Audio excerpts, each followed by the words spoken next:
আসসালামু আলাইকুম।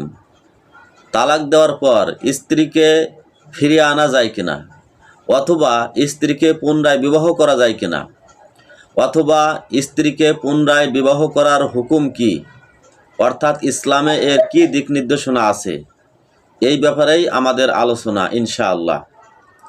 তালাক ইসলামে সাধারণত দুই ভাগে ভাগ করা হয়, আর এর উপরেই নির্ভর করে স্ত্রীকে ফিরে আনা যাবে কিনা অথবা এর হুকুম বা বিধান কি। প্রথমত এক নম্বর হচ্ছে তালাকে রাজিঈ, অর্থাৎ এক বা দুই তালাক।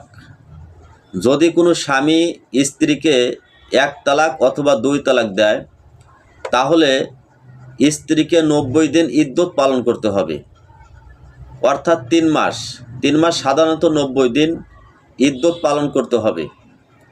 আর এই 3 মাসের মধ্যে, অর্থাৎ এই 90 দিনের মধ্যে যদি স্বামী স্ত্রীকে ফিরিয়ে আনে, তাহলে স্বাভাবিকভাবে সংসার করতে পারবে, অর্থাৎ স্ত্রীর আগের মতোই স্ত্রী হিসেবে থাকতে পারবে।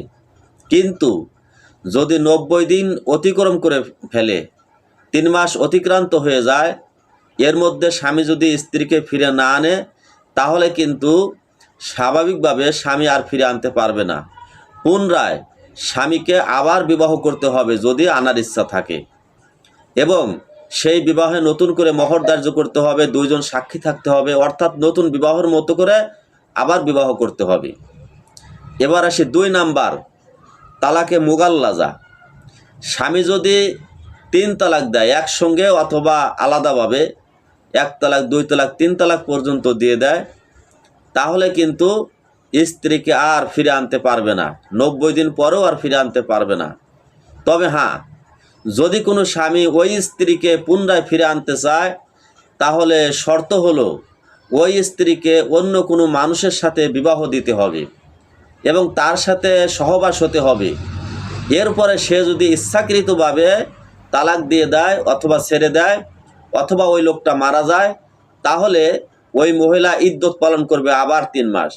এরপরে যদি আগের স্বামী ইচ্ছা করে, তাহলে নতুন করে আবার বিবাহ করতে পারবে।